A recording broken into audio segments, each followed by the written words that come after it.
Someone called me yesterday after the shir and asked the question that I was wondering if I was presenting it in the wrong way because and Baruch Hashem, trying to ask the question instead of keeping it to themselves. The question was, we're talking a lot about Moshe Rabbeinu, and we're talking about Hashem, and Moshe Rabbeinu and Hashem are seen to be two different entities.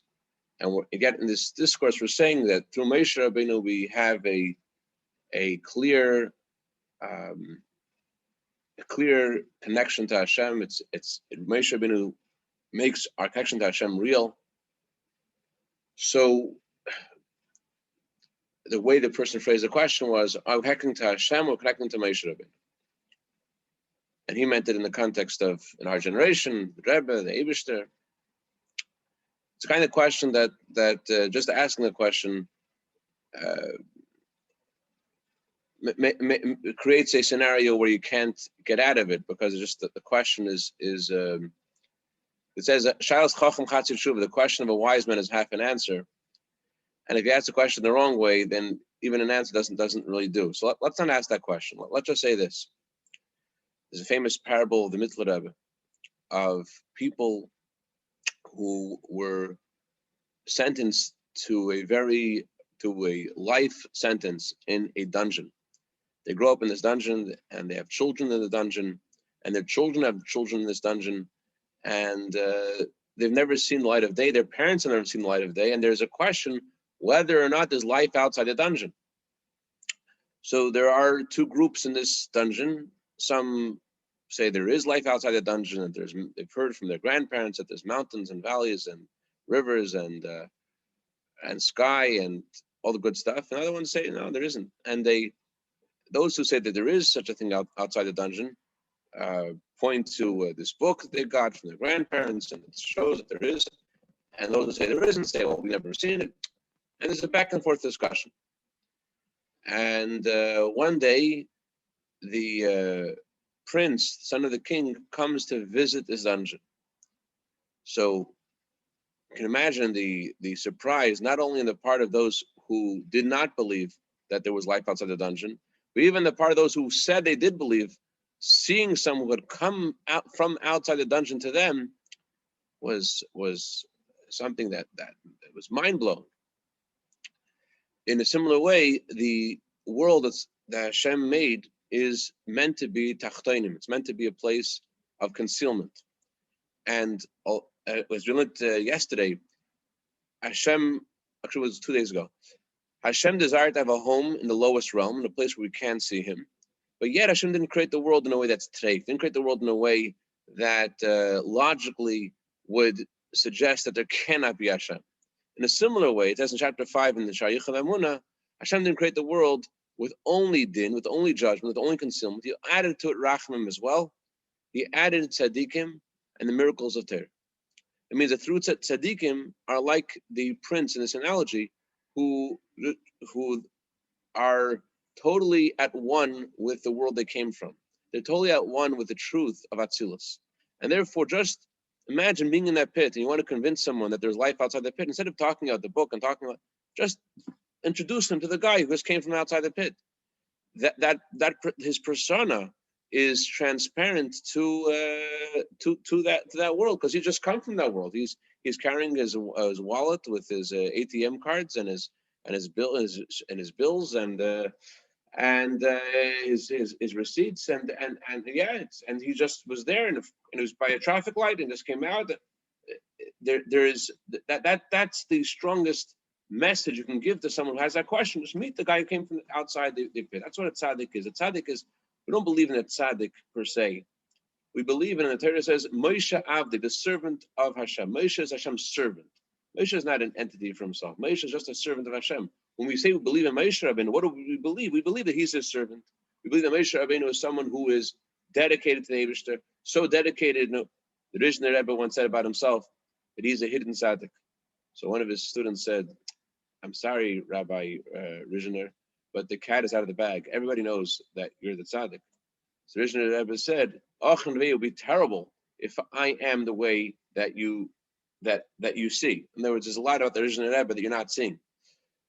So the idea of a tzaddik being someone that reinforces our belief in Hashem and connecting us to Hashem means that by studying the teachings of a tzaddik, studying the ways of a tzaddik, stories of a tzaddik, the miracles of a tzaddik, that makes our belief in Hashem so much more real, because you have something in this world that's a vivid expression of the truth of Hashem through his miracles, through his teachings, and we see this practically. People who learn the teachings of Moshe Rabbeinu of our generation, learn the teachings of the Rebbe, you see that it makes them more conscious of Hashem. It makes them more observant, more excited about the keep to do mitzvahs. It's just a natural, it's a natural phenomenon. You see it.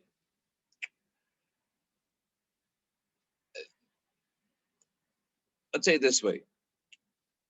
Chaim, yeah. You know, I've learned a couple of Maimarim in my day. Not as many as you, not as many as maybe the person that was very concerned to call you. But they should probably buy this book here, Staying the Course, because one of the dangers of misunderstanding Hasidus is that you just don't understand Hasidus, like you don't get it. And I think the Rebbe clarified in the essence of Hasidus and that Sikha, that Hasidus isn't coming to give something new, right? It's clarifying. So when you have a Mechilta that explains a pasuk that we say every single day in davening, and you know, the Mechilta was created during some other challenging times where the Jews were so concerned that some leader would come and take them off the derech, right? That's the concern, right? The concern is when we attribute some sort of, you know, Ish Elokim level to a Jewish leader, that could stray into some danger zone, right? That's the worry, right? It's connecting it to a religion that's spun off in that space, right? Mechilta wasn't from that time. Mechilta was way before it, at any kind of time like that. But Mechilta was the time of the Medrash. But yes. Isn't that the times of the creation of the Gemara? Isn't it the Rabbah? Right. So that's right. Yeah. Mishnah. Okay. Anyway, I'm gonna be quiet now. My wife said I'm yelling. Yeah, there's also good another. You don't turn off your screen, just turn off your sound. I'm not yelling. Okay, sorry. There is another great book of Rabbi Majewski called The Tzaddik and His Students, and that's also directly addresses this question. One more point I just want to say about this question is that the Chassam Sofer says that asking a tzaddik for a bracha is not considered idol worship, chas v'sholom. Why? He uses the expression, asking a tzaddik for a blessing. In the language of Chassam Sofer, was not a chassid, he was a student of the Baal HaFlo, was a student of the Maggid, but he wasn't a chassid himself. And he said that asking a tzaddik for a bracha is like, it's a memutza mechaber. What does a memutza mechaber mean? It means that the tzaddik helps you connect to Hashem. It's kind of like the way Rashi expresses it. Rashi says, you go to the king's friend, you ask the king's friend to speak to the king. You could also talk to the king, but someone who's a close friend of the king has his way of speaking to the king. That's the value of asking a tzaddik for a blessing. Does that exempt you from davening too? On the contrary, the Gemara says the prayers of a choila, the prayers of a sick person, are accepted more than the prayers of anybody else. So of course you should daven yourself. And as you see many stories of the Baal Shem Tov, that people needed a blessing from the Baal Shem Tov, and only when Yidden prayed for that person and davened and fasted was the Baal Shem Tov able to channel a blessing from on high. It's tzaddik is in the language of what everyone said by dollars. I saw this video. This guy came to the Rebbe and he told the Rebbe, I'm so excited. These yeshiva students came to me to speak at my synagogue on I think it was a holiday. They walked in the freezing rain, and the rabbi tells the Rebbe, and I asked them, how did you guys have this thing to walk through the freezing rain to my synagogue and for an hour and a half or 2 hours, whatever it was? So the boys said, the Rebbe gives them strength. That's what the guy told the Rebbe. So the Rebbe responded, I give only what is given from on high. That's the role of, as Moshe, in other words, as Moshe Rabbeinu said, I stand between you and Hashem to give you the word of Hashem. That's the role of Moshe Rabbeinu, to give the Jewish people the word of Hashem and also to transmit. Doesn't say in the pasuk, but also it says in the Gemara, if a person has an issue, what should he do with it? If someone, the issue the Gemara describes as choyle b'seich beis. You have a sick person has Hashem in your house. What should you do? You should go to the wise men in the city and ask for Rachmanis for that person. Why should you go to the wise men of that city?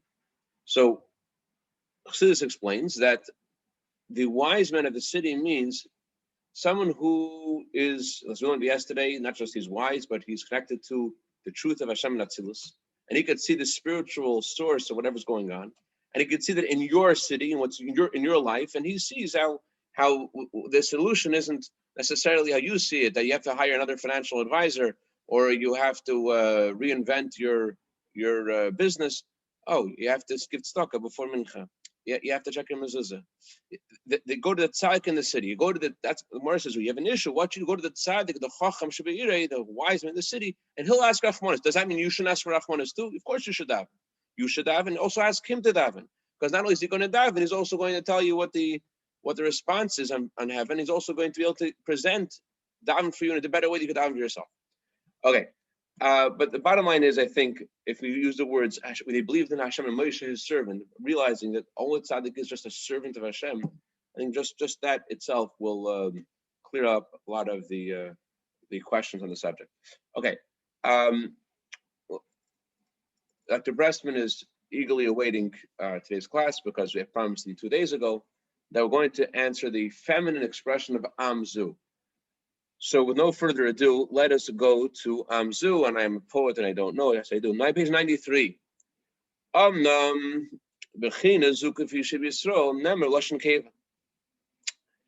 Yes, it's true that a Jew is able to have this clear vision of Hashem through the tests that he overcomes, through the Torah mitzvahs that he does, through his connection to Moshe Rabbeinu.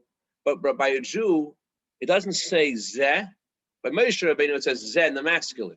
By a Jew, his clear conviction, his clear perception, that's what I'm looking for, his clear perception of godliness is called feminine. Why is it called feminine? When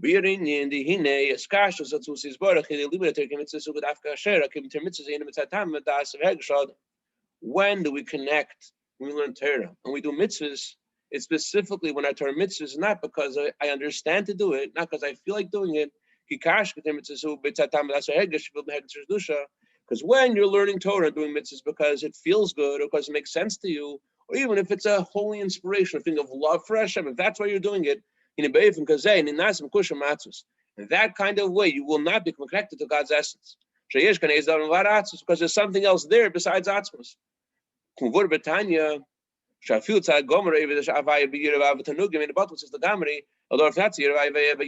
It says in Tanya, even a tzaddik who loves Hashem with a love of delight, and he fears Hashem, is still called someone who loves, someone who fears. He's not completely abnegated. He's somebody there that loves and fears. And since there's something there besides Atzmos, besides God's essence, therefore we can connect with God's essence. So when connect with God's essence, with Skashos,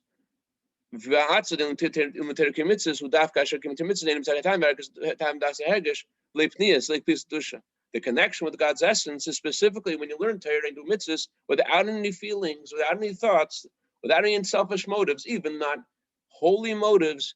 Rather, you're just doing this because, for example, what would be a holy motive, a holy selfish motive of keeping the Torah, doing a mitzvah?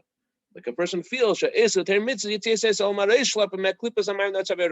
person may feel, I'm going to do this mitzvah, and by doing this mitzvah, giving it tzedakah, I'm going to give so much tzedakah, it's going to catapult me out of the klippa. I feel like I'm in klippa, I'm going to put so much money in the pushka, and that's going to lift me out of, and that's true, it says in chapter 4 of Gersh HaKodesh, that Alter Rebbe says over there that it gives tzedakah, it does, giving tzedakah is like a bris, Alter Rebbe says, it does take you out of all kinds of negative things. That's true. But giving tzedakah with that intent won't cause that connection to God's essence. It will heal your soul. It will open up your neshama. But the connection to God's essence is something else. There is Zangazun, Reb Tuvia Bolton. He's a Rosh Hashiva in Kfar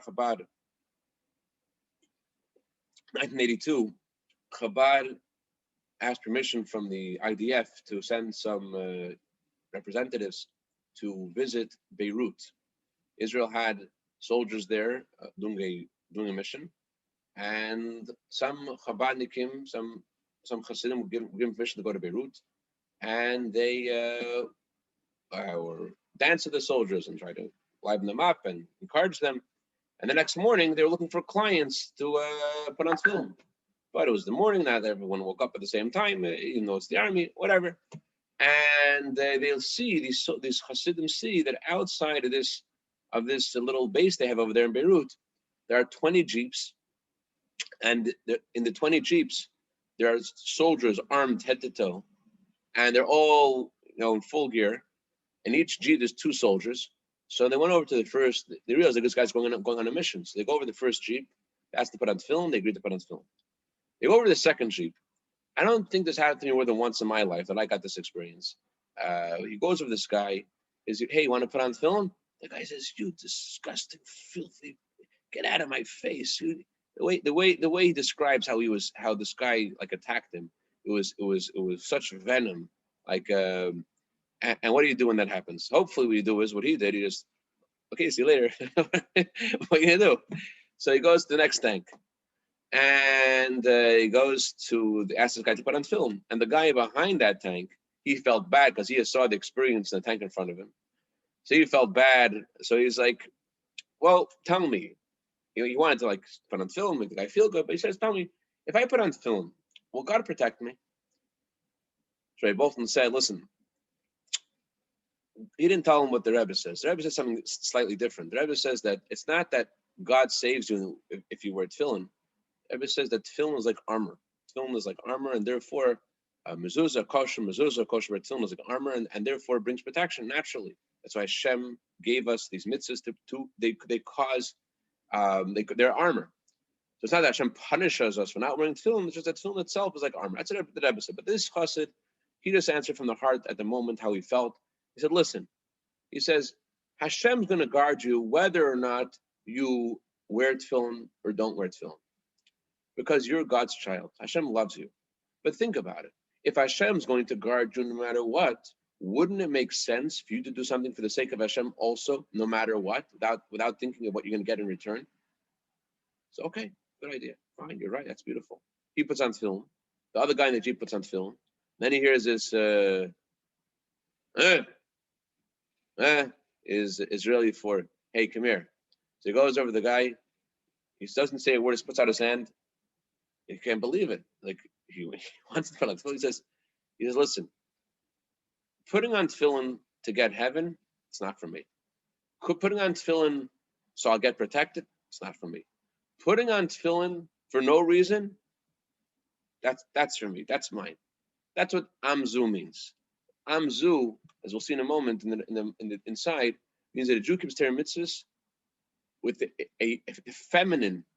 Zu indicates that the underlying approach of Yita Torah mitzvahs, the essence of our approach to Torah mitzvahs, is not because of what we'll get out of it, is because of the Eibishter, because we want the Eibishter, not because of something that it's going to help us in some way and lift us up. It's not because that's part of us too. We also have that thought too.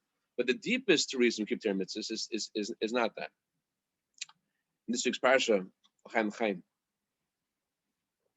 this week's parsha talks about various gifts that are given to Hashem. There's a poor man's gift of flour, of a bird, the rich man's gift of a bull. And it says in the Rashi says, doesn't matter if you give a lot, if you give a little, as long as your mind is for Hashem, as we say in Farsi, Gabul Bashem, it's accepted. Do it for the sake of Hashem, it's accepted. How do you understand those words? Simple translation of the words are, as everyone understands it, is, even if you give a little, as long as it's for the sake of Hashem, it's accepted. That's the way you understand the word simply. Reb Simcha Bunim said it's exactly the opposite. The guy who's giving a little, how does he feel? He feels embarrassed that he's there. He feels like he's wasting everyone's time. He doesn't. He's like he walks in there with his bird. He wants to walk right out of there. He doesn't feel good about this. He's all tense. He's a poor guy. He has his own things to worry about. He gives it to the Beis Hamikdash. For what reason? The rich man, when he walks in there, he feels proud. He knows how he's going to marry off his children and how he's going to marry off his grandchildren. He gives staka. When he gives his bull to the Eibusher, he feels the gates of heaven opening up for him. Like everyone's waiting. The angels, whoa, this guy has come with his bull. He feels, wow, amazing. Look at me. He's walking in there. He has his own theme song playing in the background. Going there with the bull. And that's how he feels. What's the truth, though? The truth is that the Eibusher says that he loves the gift of the poor man more. Why? Because why is the poor man giving the gift? The rich man is giving the gift. He feels good about his gift. And everyone has things that they're rich in. You have things you're rich in, things that you're good at. Some people are very good at learning Torah. Some people are good at davening. Some people, when you do something you're good at, why do you do it? Because it feels good what you're doing. When you do something you're bad at, or let's say there's poor days and there's rich days. Or as in the language of Zev Kessler, there are Mondays and there are every other day. There are poor days and there are rich days. So there are days that you feel like, I want to give to the Eibusher. I have a gift. Some people are very good at giving compliments. They give someone they feel good to give someone they make someone else feel good. They pour it on and they feel good about what they're able to do and how to uplift someone's spirits. It feels good. Some people are lousy giving compliments, and they when they give a compliment, it's already like it's Krish the Maisa. So when you do something you're good at, is it for the Eibusher? It's for the Eibusher too, perhaps, but it's also for you because you feel good when you're a gift. When you do something you're terrible at, so why are you doing it then? You're doing it because the Eibusher said to do it, because of it's Hashem's mitzvah. That's what the Reb Simcha Bunim says. There's a meaning of this phrase of Rashi. Whether you give a lot or you give a little, as long as your intent is for the Eibusher, as long as that's your intent, it's accepted. What does it mean? Even if you give a lot, and therefore you have ulterior motives, your neshama's motives, your animal soul's motives, you feel good about what you're doing, even though that's also in your heart and mind. But if you have, it's still possible. Despite it feels good, despite the fact that it feels good, it's still possible for you to reveal within yourself, I want to do this for the Eibusher. It feels good. The guy who's a poor man giving his gift, and he's bringing that flower, giving the bird, it's for sure for the Eibusher. He has no intent, he doesn't feel anything, he's only come because Hashem said to do it. But the guy who has such a great gift to give, so you might think that he can't connect to Hashem. Says Reb Simcha Bunim, if he has intent for the Eibusher, even though he has also his benefits, it's possible also for that to be accepted in the same way. That's what I'm saying over here. It's true that you have all these fringe benefits of keeping Torah mitzvahs, and they're on your mind, and they help you, and that's true. But it's still possible for you to be amzu, to be feminine, to be a recipient of the Eibusher's mitzvah, and do this because this is what Hashem said to do, because you want the Eibusher. Make sense? Okay, let's go further inside. Can I ask a quick question? Sure. Quick question. So is this like the pasuk which talks about the love that David has for Jonathan? Something to the effect that if love is based on a specific thing, it's not going to last, but if it's based on something that's non-specific, it will. It's just pure, I love you. There's a parable of Al Shem Tov that it brings out what this point is. Al Shem Tov gives a parable of a king who told everyone, everyone can come visit the palace today. Everyone can visit the palace today, and they could do whatever you want in the palace. So people come to the palace, and there's different floors in the palace. There's one floor with all the different pastries and all the different delicacies and all different restaurants. And some people like that. Some people don't like that. Some people go to the next floor. The next floor, there's there are all kinds of speeches. There's comedians. There's lecturers. There's philosophers. Some people go to that's not for me. Some people go to another floor. Another floor, there's music. Another floor is all kinds of, is a museum, all these great artifacts. Everyone has their thing like in the palace. The Gemara says if you have $100, you want $200. What if you don't have $100? You don't have $100. $200 doesn't attract you either. So one poor guy comes to the palace. He says, I don't need the music. I don't need the pastry. I heard today you can come to the palace to see the king. This is the king's palace. Where's the king? And he walks past everything, and he comes straight to the highest floor where there sits the king. The guy is a broken person, And that's why he's not attracted by the things that everyone else is attracted by. It's not like the Alter Rebbe who said, I don't want Gan Eden, I don't want Olam Haba, I want the Zil alone. He's not the Alter Rebbe. The Alter Rebbe perhaps like you're saying, Yenison and David, a love without any ulterior motive. Anything we're going to say about the Alter Rebbe's Dveikus is just going to be conjecture, but the word that's used, Dveikus means that there's a rapture, there's attachment there. We're not talking about rapture and attachment. We're not talking about being lovesick. We're talking about putting yourself on the side and saying, this is what the Eibusher wants you to do, and this is Hashem. And an analogy I gave before, we're talking about that guy who said, who was angry at the guy asking to put on film. And say, I don't want to put on film for Gan Eden or to be protected. That's not for me. But for the Eibusher, that is for me. That's a Jew. It's more about who we are than necessarily how we feel. We're like the poor man who wants the king. It's not lovesick. It's not emotional. It's something inner within us that in fact, like this guy who is more of a coarse individual, that was more in touch with his inner self precisely because perhaps of his coarseness. That nothing impressed him. Like that's real. Real. I like real. I want real. Okay. The Indian says, okay. Let's start from the line that ends with the words Negeya. Nothing matters to him. All that matters to him is to do the will of Hashem.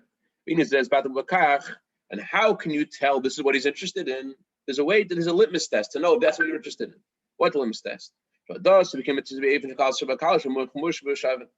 a way he does mitzvahs is in a way that the most insignificant mitzvahs, the most weighty mitzvahs are equal to him. And that's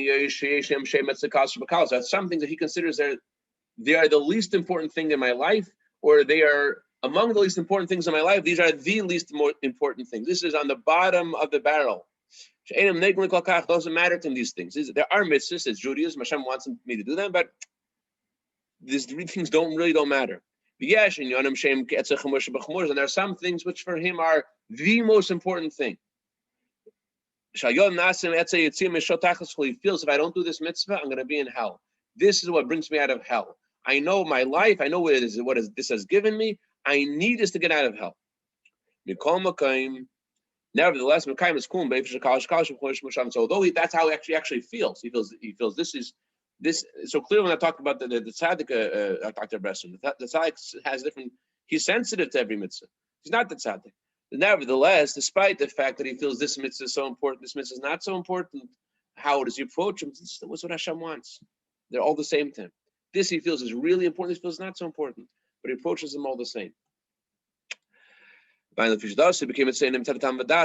this is because he's serving Hashem, not with his logic, he's serving Hashem just with his sense of the yoke of Hashem's sovereignty. He wants to do the will of Hashem. You're talking about the will of Hashem. There's no difference between the lightest mitzvahs, the things which seem the most insignificant, and the weightiest ones. The power of desire is different than all of the soul powers.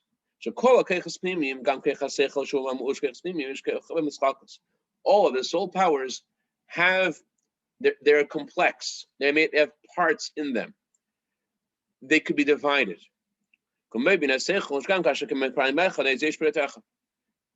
If, let's say, you showed up to the class today at 6:47, you would miss the first point, you got the second point.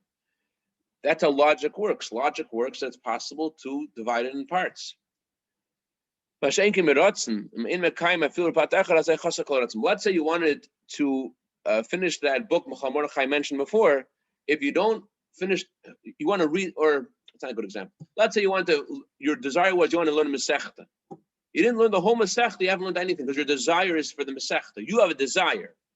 You did cover part of Tractate Yuma. You know the first 10 pages of the Tractate Yuma. But if your desire is to finish, that's your desire. I want to finish the Masechta. You haven't even started until you finish the last words. You haven't even started filming what you want to do. That's how desire works. Desire is indivisible. There's not one part of your desire that's been fulfilled until you get to the last word of the Masechta.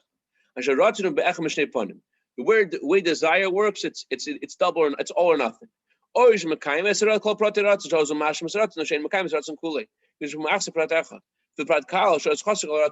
the desire is fulfilled and you fulfilled what you wanted, or if you're missing one detail, the desire is not fulfilled at all. Why is this? The reason for this is because desire is a transcendent power. It's different than every other power of the body, which has a certain vessel in which it's contained. Every other soul power, the mind is a vessel for intelligence, the heart's a vessel for emotions, the ear is a vessel for hearing. Where is desire in your body? Desire is not in any specific organ. Desire is your whole being. It's a koyach makif. It's something which motivates every of the soul powers, and it's not contained by any one of the soul powers. It's a koyach makif. It's something which is not bottled up in any of the vessels of the soul or the vessels of the body. It's a transcendent thing, and therefore it's not defined by any specific detail. And therefore, when desire wants something, unless it's completely satisfied, there is nothing of desire that's fulfilled. That's how desire works. So when a Jew wants to do the will of the Eibishter in Kabbalah Sale, his approaches doesn't matter if we're talking about the most thing which is so important to you and thing which is least important to you. If this is what Hashem wants you to do, you know the Kol Jew Shah says to do this. Doesn't matter if this is really important, like let's say for you, random example, let's say it's coming to Chassidus in the morning, or it's coming to the Sikha before Musaf. It's all the same. L'chaim, l'chaim. I got everyone's attention there. A great day, Chaim Mordechai. Great day, Dr. Bressman. Great day, Rebel. Great day, Raya. Great day, David. Great day, Reb Zev.